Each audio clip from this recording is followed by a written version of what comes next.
வணக்கம் ஆஃபீஸர்ஸ், எல்லாருமே நல்லா இருக்கீங்கன்னு நினைக்கிறேன். நானுமே ரொம்பவுமே நல்லா இருக்கேங்க. என்னோட வீடியோஸை தொடர்ந்து பார்த்துட்டு வர எல்லாருக்குமே ரொம்பவுமே நன்றிங்க. இன்னைக்கு நம்ம என்ன பார்க்க போறோம்னு பார்த்தீங்கன்னா, டெட்ல ரொம்பவுமே இம்பார்ட்டண்டான இங்கிலீஷ்ல 30 மார்க்ஸ் இருக்கு இல்லையா, அதுல ஃபர்ஸ்ட் யூனிட், அதாவது 6th ஸ்டாண்டர்ட்ல ஃபர்ஸ்ட் யூனிட்ல இருக்க சப்ளிமெண்டரி ரீடர் தாங்க பார்க்க போறோம். அதோட டைட்டில் என்ன கொடுத்துருக்காங்கன்னு பாருங்க, த ஃப்ரெண்ட்ஷிப். ஸோ யாருடைய ஃப்ரெண்ட்ஷிப்பை பத்தி நம்ம பார்க்க போறோம் அப்படின்னு பார்த்தீங்கன்னா, ஒரு நீர் யானையோடைய ஃப்ரெண்ட்ஷிப் வித் யார் கூட அப்படின்னு பார்த்தீங்கன்னா, ஆமை கூட.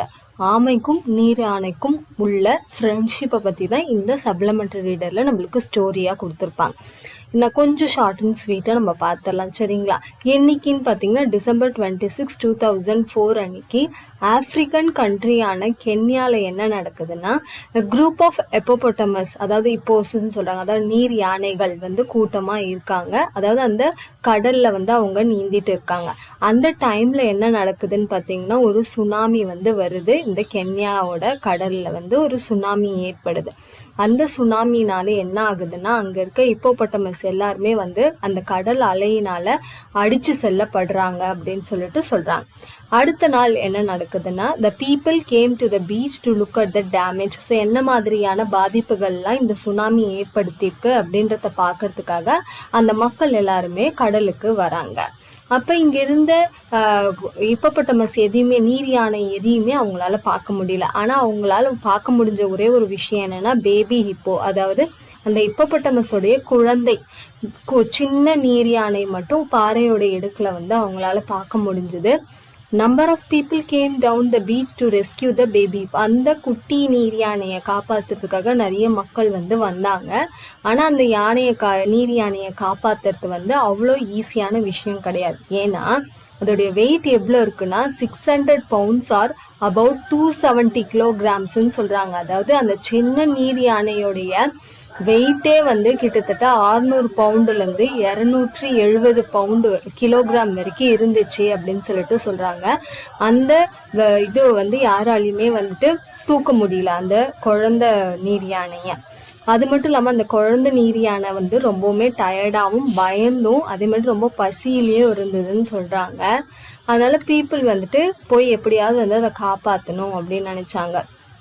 he was fast and slippery and was not easy to catch. அது மட்டும் இல்லாமல் அந்த நீர் யானை ரொம்ப வழவழப்பு தன்மையாக இருந்ததுனால அதை வந்து அவங்களால ஈஸியாக வந்து காப்பாற்ற முடியல அப்படின்னு சொல்லிட்டு சொல்கிறாங்க. இப்போ அடுத்து என்ன நடக்குதுன்னு பார்க்கலாங்களா? நெக்ஸ்ட் என்ன நடக்குதுன்னா, they used ropes, nets, boats and cars. நிறைய வகையில் வந்து இந்த குட்டி நீர் யானையை எப்படியாவது காப்பாற்றி ஆகணும்னு சொல்லிட்டு அவங்க நிறைய முயற்சிகள் பண்ணுறாங்க. கடைசியாக வந்து ஓவன் அப்படின்ற அந்த ஊரை சார்ந்த ஒருத்தவரோட பேர் தான் ஓவன். அவர் வந்து கஷ்டப்பட்டு அந்த நீர் யானையை நிலத்துக்கு கொண்டு வராரு. அதனால அந்த குட்டி நீர் யானைக்கு என்ன பேர் வைக்கிறாங்கன்னா, ஓவன் அப்படின்னு அவருடைய பேரை வச்சிடுறாங்கங்க. அந்த ஓவனை என்ன பண்ணுறாங்கன்னா, வைல்ட் லைஃப் சாங்சுரிக்கு அனுப்பி வச்சிடறாங்க. காரணம் என்ன அப்படின்னா, அங்கே தான் வந்து இதை நல்லா பார்த்துக்குவாங்க. ஏன்னா இவங்களோட அம்மா எல்லாருமே வந்து கடல் அலையில் அடித்து செல்லப்பட்டாங்க இல்லையா. அப்போ இந்த குட்டி நீர் யானை மட்டும் தனியாக இங்கே என்ன பண்ணோம். இப்போ அதுவே அது வந்து சாங்சுரிக்கு, சரணாலயத்துக்கு போயிடுச்சுன்னா அங்கே எல்லாரும் பத்திரமா பார்த்துப்பாங்கன்னு சொல்லிட்டு ஊர் மக்கள்லாம் அங்கே எடுத்துகிட்டு போய் விட்டுடுறாங்க. ஆனால் இந்த ஓவனுக்கு வந்து இந்த சந்தோஷமே கிடையாது அப்படின்னு சொல்லிட்டு சொல்கிறாங்க. ஏன்னா was tired and very frightened. அது சின்ன நீர் யானையாக இருக்கிறதுனால அதுக்கு ரொம்பவுமே பயமாக இருந்தது அப்படின்னு சொல்கிறாங்க. அதுக்கப்புறம் அது வந்து சரணாலயத்துக்கு போனதுக்கப்புறம் அங்கே யாரை பார்க்குதுன்னா, ஒரு லார்ஜ் கிரேயிஷ் டார்டாய்ஸ், ஒரு ஆமை. அது ரொம்பவுமே பெருசாக இருக்குது, கிரே கலரில் இருக்குது அப்படின்னு சொல்லிட்டு சொல்கிறாங்க. அந்த டார்டாய்ஸை பார்த்தோன்னே நம்மளோட நீர் யானைக்கு என்ன தோணுதுன்னா, இது நம்மளோட அம்மா மாதிரியே இருக்காங்களே அப்படின்னு அது தோணுது. அதனால அது என்ன பண்ணுதுன்னா, அந்த டார்டாய்ஸ்க்கு பின்னாடி போய் ஒளிஞ்சிக்குது. எப்படி வந்து ஒரு பேபி வந்துட்டு அம்மா பின்னாடி போய் ஒளிஞ்சுக்குமோ அந்த மாதிரி இந்த குட்டி நீர் யானை வந்து அந்த ஆமைக்கு பின்னாடி போய் ஒளிஞ்சிக்குது. அந்த ஆமைக்கு என்ன வயசுன்னு சொல்றாங்கன்னா 130 year old. அண்ட் அந்த ஆமையோட பேர் தான் என்னன்னு சொல்றாங்க, மிஸி. ஓவன்ன்றது இது நீர் யானையோட பேரு, இந்த ஆமையோட பேரு Mzee. Mzee was very surprised by the Owen. இவன் என்னடா நம்ம பின்னாடி வந்து ஒளிரானே அப்படின்னு சொல்லிட்டு இந்த ஆமைக்கு வந்துட்டு ஒரே சர்ப்ரைஸா இருக்கு. But he let Owen cuddle close to him. அவளுக்கு வந்து இது சர்ப்ரைஸாக இருந்தாலும் பரவாயில்ல, அவன் வந்து நம்ம பின்னாடி இருக்கட்டும், இதில் என்ன இருக்குன்னு சொல்லிட்டு கொஞ்ச நேரத்தில் அவங்க என்ன பண்ண ஆரம்பிக்கிறாங்கன்னா, ஃப்ரெண்ட்ஸ் ஆக ஆரம்பிச்சிடுறாங்கன்னு சொல்கிறாங்க. அடுத்து என்ன நடக்குது அப்படின்னா, அந்த குட்டி நீர் யானைக்கு வந்து சாப்பிடலாம் தெரியாது இல்லையா? ஸோ எப்படி வந்துட்டு டாட்டாய்ஸ் சாப்பிடுதோ, அதாவது இம்சி சாப்பிடுதோ, அதை பார்த்து தான் இவன் வந்து கத்துக்கிறான். But he followed Mzee and started copying him just as he would have done with his mother. அவங்க அம்மாவை பார்த்து எப்படி சாப்பிடுவானோ அதே மாதிரி இந்த ஆமையை பார்த்து இந்த நீர் யானை வந்து சாப்பிடுது. அது மட்டும் இல்லாமல் எப்படியெல்லாம் இலைகள் சாப்பிடணும், கிராஸஸ் சாப்பிடணும் அப்படின்ற மாதிரி விஷயங்கள் எல்லாத்தையுமே ஆமை வந்துட்டு நீர் யானைக்கு சொல்லி கொடுக்குது. 2 பேருமே நல்ல ஃப்ரெண்ட்ஸ் ஆயிடுறாங்க. and would walk around together, swim together, sleep together and eat together. நல்ல குட் ஃப்ரெண்ட்ஸாக ஆயிட்டாங்க. அது மட்டும் இல்லாமல் they learn to tell each other what they wanted to do. அவங்களுக்குள்ள எந்த மாதிரியான ஒரு ரிலேஷன்ஷிப்னா, இப்போ நம்ம சொல்லுவோம் இல்லையா, என் ஃப்ரெண்டு என்ன நினைக்கிறான்னு நான் பார்வையில் தெரிஞ்சுப்பேன், அந்த மாதிரி ஒரு ரிலேஷன்ஷிப் அவங்களுக்குள்ள தொடர ஆரம்பிச்சிருச்சுன்னு சொல்கிறாங்க. This friendship astonished the people in the wildlife park.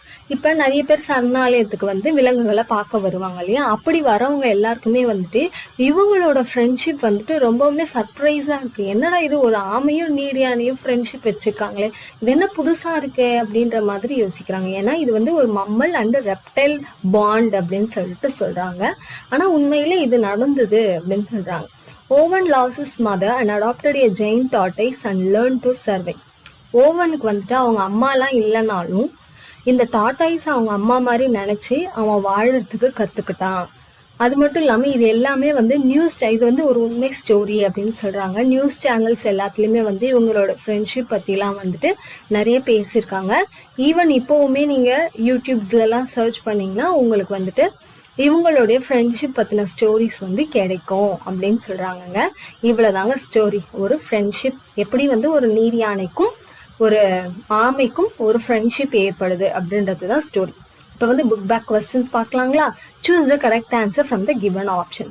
The baby hippo was named after அதாவது அந்த நீர் யானைக்கு யாரோட பெயர் வச்சாங்க அப்படின்னா நம்மளுக்கு தெரியும் இல்லையா, ரெஸ்கியூவர். அந்த நீர் யானையை யார் காப்பாற்றினதுன்னா ஓவன் அப்படின்ற ஒரு ஊரில் இருக்க மக்களில் ஒருத்தர் தான் காப்பாற்றினார். அவருடைய பெயரை தான் பேபி ஹிப்போக்கு வச்சாங்க.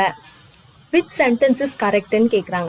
இம்சி did not know why Owen came close to him but he let it him. இதாங்க correct. இம்சி let Owen come close but he did not like it அப்படிலாம் இல்லை. ஏன்னா இம்சிக்கு வந்துட்டு ஏன் இவன் நம்ம பின்னாடி வரான் அப்படின்ற விஷயம் தோணுச்சு, இருந்தாலும் வந்துட்டு போட்டுமே அப்படின்னு அவன் விட்டுட்டான் இல்லையா, அதுதான். What did இம்சி teach Owen in the wildlife sanctuary? என்ன இது பண்ணனா முதல்ல எதை கற்றுக் கொடுத்தானா சாப்பிடுதான். அதுக்கப்புறம் அவங்க ஸ்விம் பண்ணாங்க, ப்ளே பண்ணாங்க, அதெல்லாம் அப்புறம். முதல்ல எப்படி சாப்பிடணும் அப்படின்றது தான் கற்றுக் கொடுத்தாங்க. அடுத்தது பார்க்கலாங்களா? அடுத்து read the passage and answer the questions. இதெல்லாம் ரொம்ப ரொம்ப இம்பார்ட்டன்ட்ங்க. இந்த மாதிரி பேசேஜ் கொடுத்துட்டு அந்த ஆன்சர் கேட்பாங்க. ஃபர்ஸ்ட் கொஸ்டின் பாருங்க. Why was Owen taken to the wildlife sanctuary? Owen was taken to the wildlife sanctuary. ஏன் அப்படின்னு பார்த்தீங்கன்னா he could be well looked after there. அங்கே வந்து நல்லா இவனை பார்த்துக்குவாங்க அப்படின்னு சொல்லிட்டு தான் ஓவனை வந்து வைல்ட் லைஃப் சான்ச்சுரிக்கு இட்டுட்டு போய் விட்டாங்க. செகண்ட் கொஸ்டின் பாருங்க. Why did Owen hide behind இம்சி? இம்சிக்கு பின்னாடி ஏன் ஒளிஞ்சுக்கிட்டான் அப்படின்னு கேட்டாங்கன்னா இதற்கு பாருங்க. He ran to the creature and hid behind him just like a baby hippo would see behind its mother. ஒரு அம்மா பின்னாடி எப்படி ஒரு குழந்தை போய் ஒளிஞ்சுக்குமோ அந்த மாதிரி டாட்டாய்ஸ்க்கு பின்னாடி ஓவன் ஒளிஞ்சுக்கிட்டான். Who is இம்சி?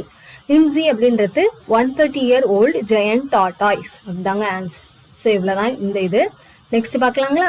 Next rearrange the following sentences correct order. இது வந்து ஜம்பிள்டு சென்டென்சஸ்ன்னு சொல்லலாம், இல்லை ரீஅரேஞ்சிங் சென்டென்சஸ்ன்னு சொல்லலாம். இது டிஎன்பிசியாக இருக்கட்டும், டெட்டாக இருக்கட்டும், எல்லாத்துலேயுமே ரொம்பவுமே இம்பார்ட்டண்டான கொஸ்டின். இப்போ இது எல்லாத்தையுமே நீங்கள் பார்த்துட்டு எது ஃபர்ஸ்ட் வரும் எது செகண்ட் வரும் அப்படின்றத நம்ம இப்போ கண்டுபிடிப்போம். ஸோ ஃபர்ஸ்ட் எது அப்படின்னு பார்த்தீங்கன்னா இதுதாங்க. Owen, a baby hippo, was separated from his family by a tsunami in 2004.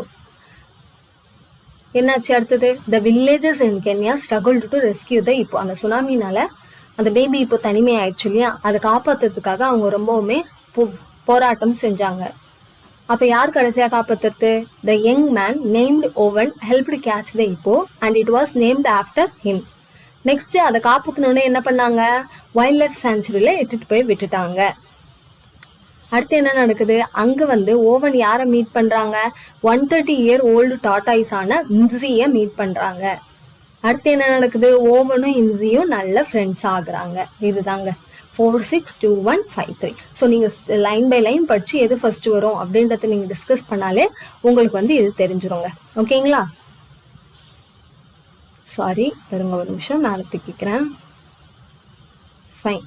So இப்போதைக்கு இவ்வளோதாங்க, இந்த லெசனில் இவ்வளோ தான் இருக்குது. நம்ம இது வரைக்கும் படித்தாலே போதும். ஸோ இதுக்கு ரிலேட்டடாக ஏதாவது டவுட்ஸ் உங்களுக்கு இருந்ததுன்னா கண்டிப்பாக கமெண்ட் செக்ஷனில் கேளுங்க. ரிப்ளை பண்ணுறதுக்கு நான் ரெடியாக இருக்கிறேன். ஓகேங்களா? இது எல்லாமே இம்பார்ட்டன்ட் தான். இது இம்பார்ட்டன்ட் இல்லை, அது இம்பார்ட்டன்ட் இல்லைன்னு விட்டுறாதீங்க. எல்லாத்தையுமே பார்த்துக்கோங்க. தேங்க்யூ ஃபார் வாட்சிங்.